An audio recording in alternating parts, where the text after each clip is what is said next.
ত্ৰিকোণমিতিৰ পৰিচয় অধ্যায় 8 অনুশীলনী 8.2 5 নম্বৰ কুৱেশ্যনৰ পৰা আলোচনা কৰিম।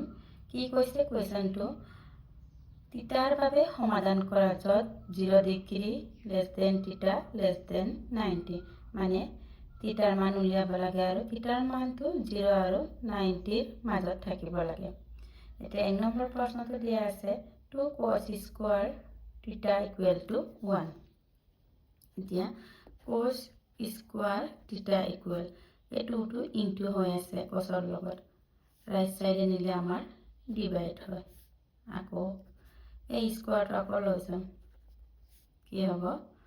স্কোৱাৰটো ৰাইট চাইডে নিলে আমাৰ স্কোৱাৰ ৰুট হ'ব, বৰ্গমূল। এতিয়া cos থিটা 1 আৰু 1 2ৰ বৰ্গমূলটো আমাৰ ৰুট 2 থাকিব। ইয়াত cos আছে, প্ৰশ্নৰ ওপৰত ডিপেণ্ড কৰিব। যদি cos থাকে cos চাব লাগিব, sin থাকিলে sin, tan থাকিলে tan। এতিয়া ইয়াত cos আছে, আমি cos চাম। cosৰ কোনটো ভেলু 1/√2 হয়, cos 45 ডিগ্ৰী। আৰু cos দুই চাইডে কেঞ্চেল, এইবুলি এনেদৰে কেঞ্চেল কৰি দিব নালাগে, জাষ্ট উঠাই দিব লাগে। থিটা ইকুৱেল টু 45 ডিগ্ৰী,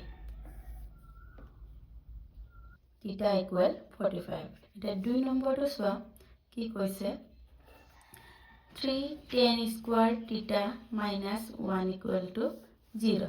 এতিয়া আকৌ 3 tan স্কোৱাৰ থিটা, এই মাইনাছ 1টো এফালে লৈ যাওঁ, প্লাছ হ'ব। আকৌ tan স্কোৱাৰ থিটা, এই 3টো ইনটু হৈ আছে, ৰাইট চাইডে নিলে ডিভাইড হ'ব। আকৌ স্কোৱাৰটো নিলে আমাৰ বৰ্গমূল, 1ৰ বৰ্গমূল 1, আকৌ 3√3। এতিয়া আমি কিহত চাম? 10ত। এতিয়া 10ৰ কোনটো ভেলু 1/√3? 10 30। এতিয়া 10 কেঞ্চেল গ'ল, থিটা ইকুৱেল কিমান? 30। আমি প্ৰশ্নত দিয়াই আছিলে থিটাৰ মানটো 0 আৰু 90ৰ মাজত আছে। এতিয়া আমাৰ থিটাৰ মান দুটা প্ৰশ্ন কৰাৰ পিছতো থিটাৰ মানটো 0 আৰু 90ৰ মাজত আছে, কাৰণ 30 আৰু 45টো 0 আৰু 90ৰ মাজত থাকে। এতিয়া নেক্সট প্ৰশ্নটো চোৱা। এতিয়া 3 নম্বৰটো চোৱা, কি আছে? 2 cos 3 থিটা ইকুৱেল টু 1। এতিয়া cos 3 থিটা ইকুৱেল টু 2টো ৰাইট চাইডে নিম, ডিভাইড হ'ব, ইনটু হৈ আছে। এতিয়া cosৰ কোনটো ভেলু 1/2 হয়? cos 3 থিটা, cosৰ 60 মানটো আমাৰ 1/2 হয়। দুই চাইডে cos কেঞ্চেল হ'ল, কি থাকিলে? 3 থিটা ইকুৱেল টু 60। আকৌ 3টো আকৌ থিটাৰ লগত ইনটু হৈ আছে, ৰাইট চাইডে গ'লে ডিভাইড হ'ব। কিমান হ'ব আমাৰ? 60/3 20 ডিগ্ৰী। এইটো থিটাৰ মান কিমান হ'ল? 20 ডিগ্ৰী। এতিয়া 4 নম্বৰ প্ৰশ্নটো চোৱা, কি কৈছে 4 নম্বৰ প্ৰশ্নটো? sin থিটা মাইনাছ cos থিটা ইকুৱেল টু 0। ইয়াৰ পৰা থিটাৰ মান কেনেকৈ উলিয়াম? প্ৰথমে sin থিটা মাইনাছটো এফালে নিয়ে, cos থিটাটো প্লাছ হ'ব, cos থিটা, আকৌ sin থিটা, আকৌ এইটো এফালে আনি দিম আমি, ডিভাইড, ইকুৱেল কি থাকিলে 1। আকৌ sin থিটা বাই cos থিটা কি জানা তোমালোকে? tan থিটা ইকুৱেল টু 1। এতিয়া 10ৰ কোনটো ভেলু আমাৰ 1 হয়? tan 45। তেনেহ'লে tan কেঞ্চেল গ'ল, থিটা ইকুৱেল টু 45 ডিগ্ৰী। এইটো এনচাৰ। এনেদৰে আমি থিটাৰ মানটো সমাধান কৰিব লাগে। আকৌ 6 নম্বৰটো কি দিয়া আছে?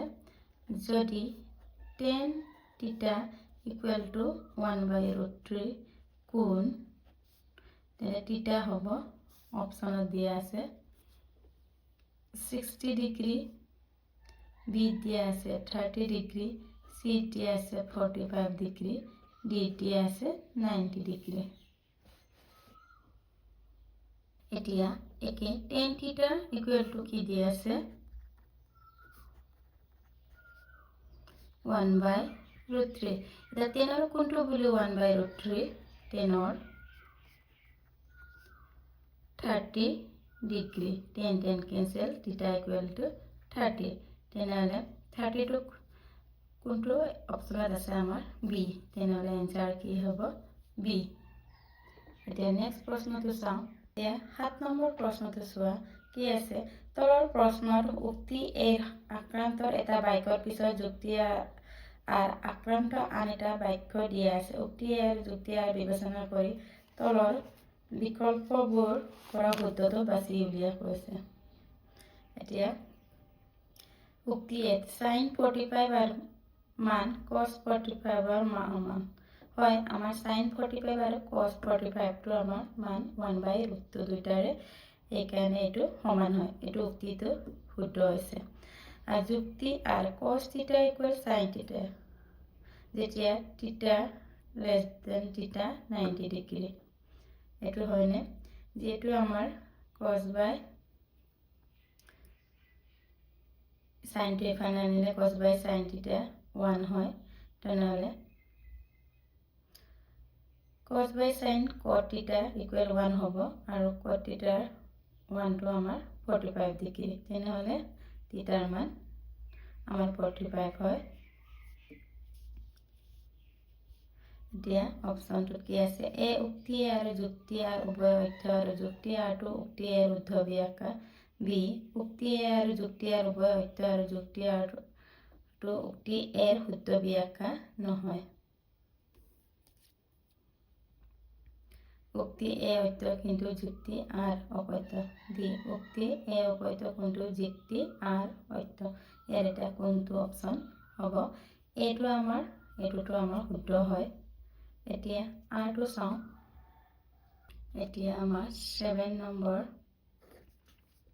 sin 45 আৰু cos 45 কিমান আছিল 1/√2 আৰু 1/√2 এটো সমান তেনেহলে এটো আমাৰ শুদ্ধ হৈছে এ উক্তিটো এতিয়া r cos θ আৰু sin θ তেনেহলে cos θ by sin θ equal 1 cos by sin θ আমাৰ cot θ 1 পদৰ কোনটো ভ্যালু 1 বুলি ক'লে আমাৰ 45 ডিগ্ৰী তেনেহলে আমাৰ θ ৰ মানটো 0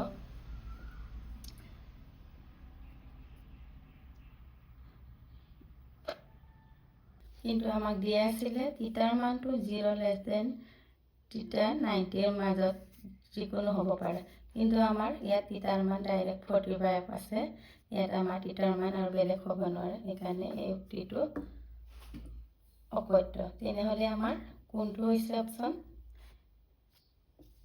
এটোটো আমি শুদ্ধ পালো আৰু বি টো আমাৰ যুক্তি আটো অপত্য তেনেহলে অপশন সি উক্তি এ অপত্য কিন্তু যুক্তি আর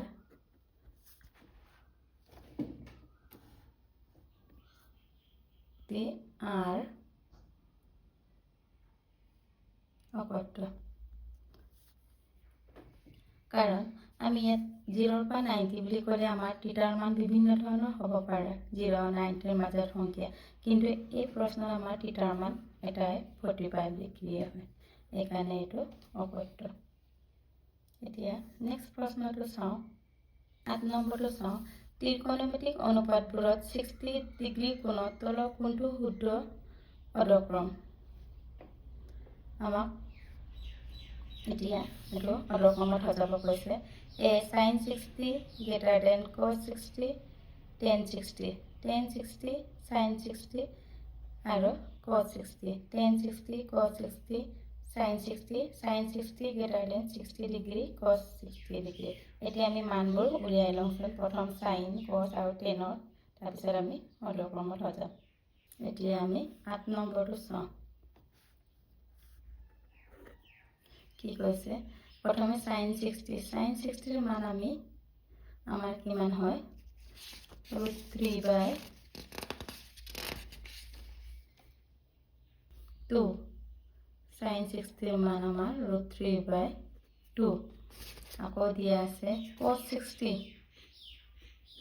cos 60 মান 1/2 আকৌ tan 60 মান √3 এতিয়া চোৱা আমাৰ √3 মান 1 point something হয় এতিয়া আমাৰ কৰ পৰা হৈ যাব কৈছে অৰ্ধক্ৰম মানে ডাঙৰৰ পৰা সৰুলৈ এটো অৰ্ধক্ৰম মানে ডাঙৰৰ পৰা সৰু ইয়াত চোৱা 1/2 মানে আমাৰ 0.5 এটো আমাৰ 1.33 বুলি ধৰা আকৌ √3 ভ্যালুটো 1.33/2 ডিভাইড কৰিলে আমাৰ এটো সৰু হ'বই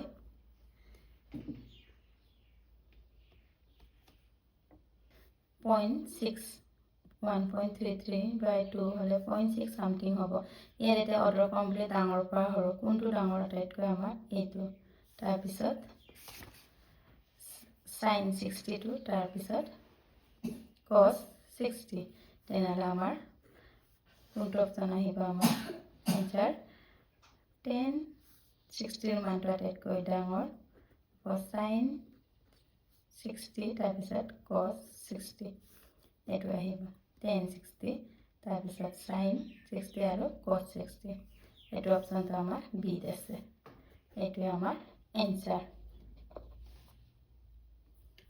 যদি কিবা ডাউট থাকে কমেন্ট বক্সত কমেন্ট কৰি দিবা আৰু যিমান পাৰে মোৰ চেনেলটো সাবস্ক্ৰাইব আৰু শেয়াৰ কৰি দিবা